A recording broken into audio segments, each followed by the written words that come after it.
Edge of Eternity's previews are pushing a bunch of cards this week. We'll see that and more in this latest episode of the Magic the Gathering Market Watch. This video is sponsored by Flipside Gaming. Check out flipsidegaming.com for all your gaming needs. Right now you can order Magic the Gathering Final Fantasy, pre-order Edge of Eternities, or find a vast number of other great items on their website.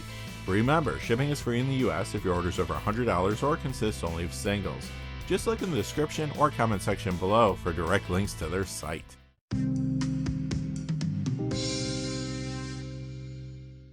Hey there, this is John from Heroes and Legends, and welcome to another edition of the Magic the Gathering Market Watch. As I said in the cold open, Edge of Eternity's previews are having a huge impact on the secondary market this week, as speculators go after cards that they believe will be sought after by players when the product drops. Since it is another busy week in the market, we're going to be looking at the top 10 cold cards and the top 15 hot cards. As always, our lists are based on two pieces of criteria: the percentage change in the value of the cards, as well as the change in the number of sales from week to week. We'll quickly look at the cold cards, then spend a little more time on the cards moving up in price.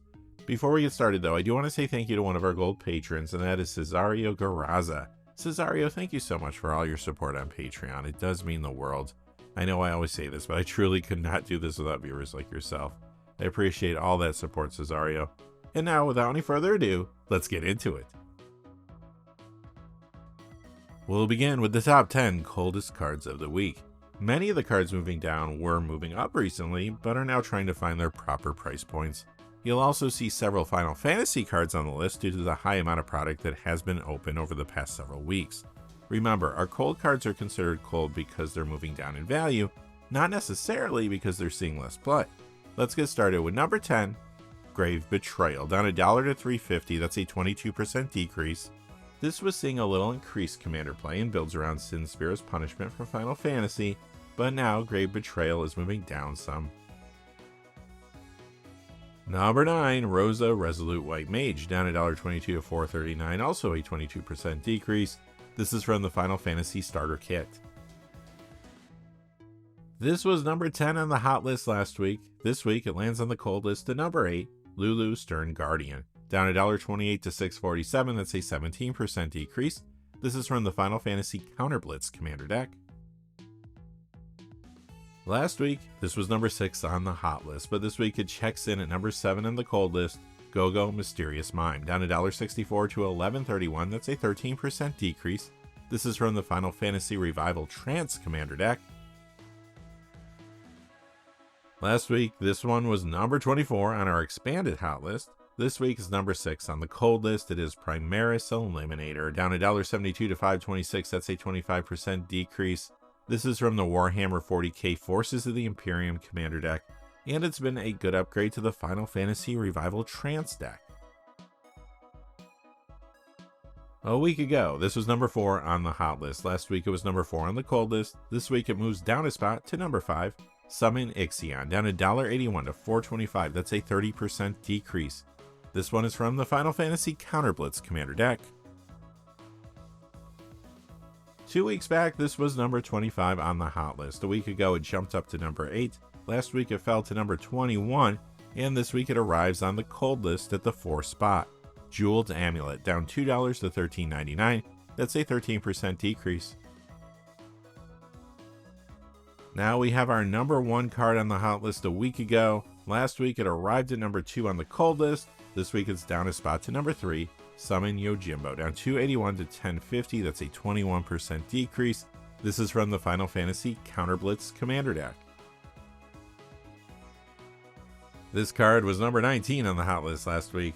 Now it's number 2 on the cold list, Savor the Moment from Shadowmoor, down $5.39 to $12.49, that's a 30% decrease. And coming in at number 1 is Goblin Wizard, down $20.55 to $103.27. That's a 17% decrease. This was the target of a reserve list buyout recently. Now copies are returning to the market quickly. Now it's time for the main event, the top 15 hottest cards of the week, starting with number 15, Kanji Airy Keeper, the Invasion copy up $1.19 to $5.50. That is a 28% increase. The one from the list up $1.51 to $7.60. That's a 25% increase. This is a difficult to find bird wizard that traditionally would appear at times in Drave Imperial Tactician Commander builds. Now, however, it's moving up because many players want copies for their new bird builds around Choco Seeker of Paradise from Final Fantasy. Coming in at number 14, Hatchery Sliver, up 217 to 781, that's a 38% increase. This is from the Commander Master Sliver Swarm Commander deck. It currently appears in Sliver Commander decks, including those built around the first Sliver and Sliver Hivelord, for example. However, a couple Edge of Eternities previews have led to this spike. Slivers appear to be playing a small role in the set. A preview of Sliver Overlord as a special guest, plus a brand new card from the main set, were all it took for some Slivers, like this one, to spike. That new card is Thrumming Hivepool. Coming in at number 13, Darksteel Reactor, up 305 to 1639, that's a 23% increase. Many times you would see this in Obeka Splitter of Seconds Commander decks, but recently Darksteel Reactor has seen more play in the format thanks to Final Fantasy. It has been appearing in Tekutha Inquiry Dominus builds, and those have gotten a push due to the +1/+1 counter support that came from Final Fantasy. And Darksteel Reactor also appears in a deck around a card from the main set, Xenos Galvis / Shinryu Transcendent Rival. There is more to this story though. Edge of Eternities previews quickly revealed that charge counters and proliferate would play a major role in the set, as well as in the Counterintelligence Commander deck. Here are a couple examples from that deck: the front-facing Commander in Spirit Flagship Vessel, and Kilo Apogee Mind. However, like an M. Night Shyamalan movie, this story has a twist. We recently found out that Darksteel Reactor is actually getting reprinted in the Counterintelligence Commander deck itself, so I would expect some of the value it gained earlier in the week to dissipate. Coming in at number 12 is Eternity Vessel, up $3.08 to $13.85. That's a 29% increase. Currently, this makes only rare appearances in random commander decks, but that may change with Edge of Eternities, hence the price increase. I mentioned a moment ago that charge counters and proliferate were playing a role in the new set and in the Counterintelligence Commander deck, but there's another mechanic returning in a big way. That's Landfall. Eternity Vessel will no doubt play well with numerous cards in Edge of Eternities, as well as cards in both commander decks. Again, this will be good within Spirit Flagship Vessel and Kilo Apogee Mind from Counterintelligence, plus Eternity Vessel will be solid in the other commander deck, World Shaper, with cards like the front-facing commander, Hearthhall the World Seed, as well as Zarel Genesis Shepherd. Coming in at number 11 is Searing Touch. It's up $5.26 to $5.75. That's a 1,073% increase if you're doing the math at home. This has seen a little commander play in Badger Astral Arc Mage decks, and recently it's even appeared in some builds around VV Ornithir from Final Fantasy. But the reason Searing Touch is spiking so sharply is because of how it will interact with a card from the upcoming Avatar The Last Airbender set. The only card previewed from that set so far is Avatar Aang / Aang Master of Elements. If you flip the card, which we don't actually know how to do yet, then it combos directly with Searing Touch to create an endless damage loop and end the game. This works because it costs 5 to play Searing Touch with buyback, and even though Aang Master of Elements says spells you cast cost 1 of each color less to cast, it does work for generic mana costs as well, according to Rule 118.7b. Yeah, we all know Rule 118.7b, right? Again, it's mostly speculators jumping on Searing Touch now, but we'll have to see if players take to it later this year. Quickly before we get to our top 10, just a fast reminder, this video is sponsored by Flipside Gaming. Check out flipsidegaming.com for all your gaming needs. Right now you can order Final Fantasy products, you can pre-order Edge of Eternities, or pick up any number of other great items on their website, Magic related or otherwise. Remember, if your order's over $100 or consists only of singles, shipping will be free in the United States. And if you're looking for a direct link to their site, just check out the description or the comments section below. I do have links posted in both of those places. And now, without any further ado, let's get into the top 10. Coming in at number 10 is Sliver Hivelord. The Commander Masters Commander copy from that Sliver Swarm deck is up 368 to 993. That is a 59% increase. The one from Magic 2015 is up 510 to 1545. That's a 49% increase. And the Mystery Booster copy is up $630 to $14. That's an 82% increase. This is a highly played Sliver Commander, and it's in the 99 of other Sliver builds, like the ones around the first Sliver and Sliver Overlord, for example. Of course, this is moving up now because of the card we saw previewed from Edge of Eternities earlier in the video, Thrumming Hivepool. Down one spot this week to number 9, Agatha's Soul Cauldron, up $9.11 to $51.69. That's a 21% increase.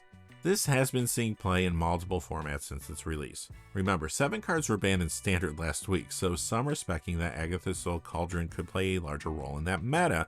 In fact, it did see more play in the format this week in builds like Is It Cauldron, Jund Insidious Roots, Is It Prowess, Golgari Insidious Roots, and Jeskai Tempo. Additionally, you see this card in Pioneer Golgari Insidious Roots. Over in Modern, it's in Yawgmoth, Tethys Combo, Selesnya Life Gain, and Simic Basking Broodskal Combo. In Legacy, sometimes it appears in Painter, plus it's used in both regular and 1v1 dual Commander. In regular Commander, it has been seeing play in builds around Ketchermos the New Dawn and Sisay Weatherlight Captain, but Agatha's Soul Cauldron is now getting played even more thanks to Final Fantasy. It's popping up in VV or Natir Commander decks, and some players have used Agatha's Soul Cauldron to upgrade the Counter Blitz Commander deck, while others have put it in fresh builds around Tidus Yuna's Guardian and Yuna Grand Summoner from there. Plus, you see it in decks around Mog Moogle Warrior from the Revival Trance deck, and Aerith Gainsborough from the main set. In 1v1 Dual Commander, Agatha's Soul Cauldron was seeing play in builds like Magda the Horde Master, and partner decks around Bruised Taroborish Herder and Yoshimaru Ever Faithful, but it's now seeing additional play there too in decks around Tidus Yuna's Guardian and Cloud Midgar Mercenary. Finally, there's also some speculation around Agatha's Soul Cauldron since the reveal of Sonic the Hedgehog from the Sonic Friends and Foes Secret Lair, and Kilo Apogee Mine from the Edge of Eternity's Counterintelligence deck. It has potential in Commander builds around those two cards as well, and it may be a good upgrade to Counterintelligence. Coming in at number 8 is Tiller Engine, up $10.20 to $19.99. That's a 104% increase. This is from the Dominaria United Painbow Commander deck. In Commander, this is in builds around Jared Carthalion from its Precon and Patron of the Moon, for example. In 1v1 Dual Commander, you see it in decks around Lumira Bellow of the Woods. So what's causing this to spike now? It's another good Lands Matter card to potentially use in an upgrade to the Edge of Eternity's World Shaper Commander deck. As we saw earlier, that deck is headlined by Hearthhall the World Seed and Zarel Genesis Shepherd. Number 7, Bitterthorn Nisa's Animus, up $12.88 to $29.90. That's a 76% increase. This is from the March of the Machine Growing Threat Commander deck. It had been seeing Commander play in builds like Brahma's Blight of Oreskos from its Precon and Carrick's Son of Yawgmoth, for example, but Final Fantasy and its equipment support has really increased the amount of play that Bitterthorn has been getting. It's a good upgrade to the Limit Break Commander deck, and solid and fresh builds around a couple cards from there. The front-facing Commander, Cloud X Soldier, and Sephiroth Fallen Hero. You also see Bitterthorn Nissa's Animus and builds around several cards from the main set, including Tifa Lockhart, Cloud Midgar Mercenary, Gilgamesh Master of Arms, and Zeldinched. Plus, it's seeing play in decks around Cloud Planet's Champion from the starter kit. Additionally, as you may have guessed, Edge of Eternities is pushing Bitterthorn Nissa's Animus too. It will be a good upgrade to the World Shaper deck headlined by Hearthhall the World Seed and Zarel Genesis Shepherd. Our number 6 card is Filigree Vector. It's up $14.56 to $18.85. That's a 339% increase. This is another card from the March of the Machine Growing Threat Commander deck. It too has been seeing Commander play around Brahma's Blight of Oreskos from its Precon, as well as Atraxa Praetor's Voice, for example. Filigree Vector has even seen some increased play in the format recently in decks around Mog Moogle Warrior from the Final Fantasy Revival Trance Commander deck. Again though, Edge of Eternity's previews are the reason the card's spiking. As I mentioned earlier, charge counters and proliferate are a big part of the main set, as well as the Counterintelligence Commander deck.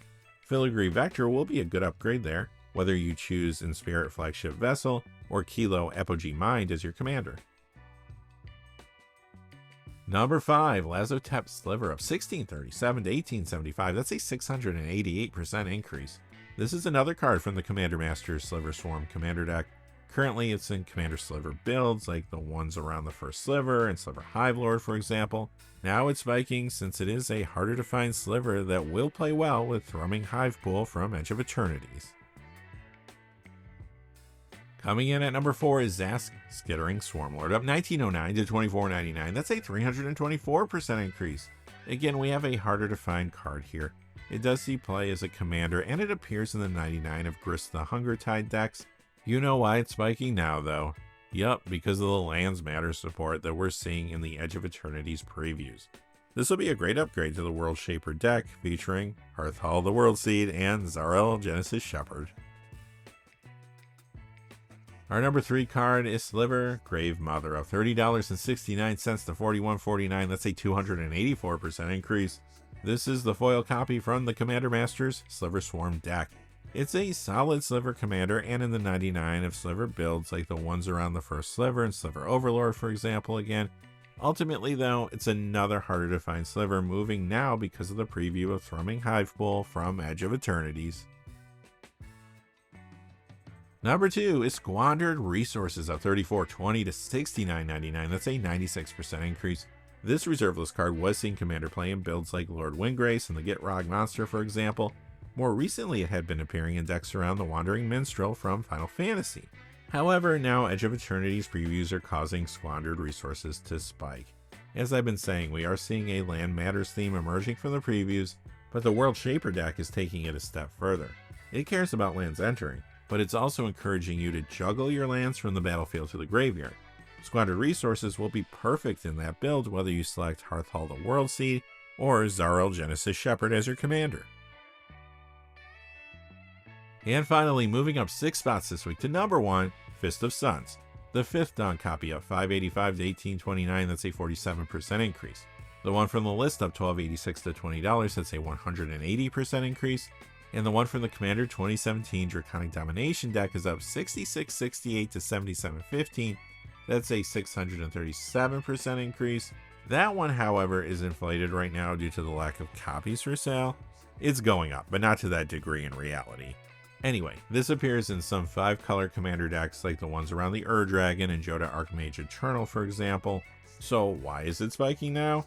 As I said earlier, only one card has been previewed from the upcoming Avatar the Airbender set, and it's Avatar Aang/Aang Master of Elements. Now, we don't know anything about the bending mechanic, but if you can get this card flipped with Fist of Suns in play, your spells will be free, so there's that. And that's all it took for speculators to jump onto Fist of Suns over the last couple weeks. And that's going to do it for this episode of the Magic the Gathering Market Watch. Now tomorrow, I have had some requests to stream Final Fantasy. I haven't streamed in a while.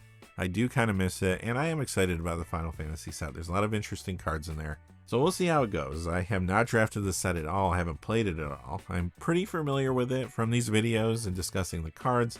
But really, when it comes to drafting, that can be a totally different thing. So we'll see how it goes. I also have to make sure I can get everything working with the stream because it's been a while. But as long as all goes well, my plan is to come back tomorrow afternoon and stream and chat with y'all and have a good time. So until then, hey, thanks for watching. If you enjoyed the video, please give us a like and subscribe, and have a great day. Hey, thanks for watching. This video is made possible through the generous support of viewers like you on Patreon. Check out the description below for links to our Patreon page as well as our Amazon affiliate store, where a small percentage of all sales will also help support the channel. Finally, if you haven't had a chance yet to subscribe, hit that subscribe button so you don't miss any of the new videos on Heroes and Legends. Talk to you again soon, and have a great day.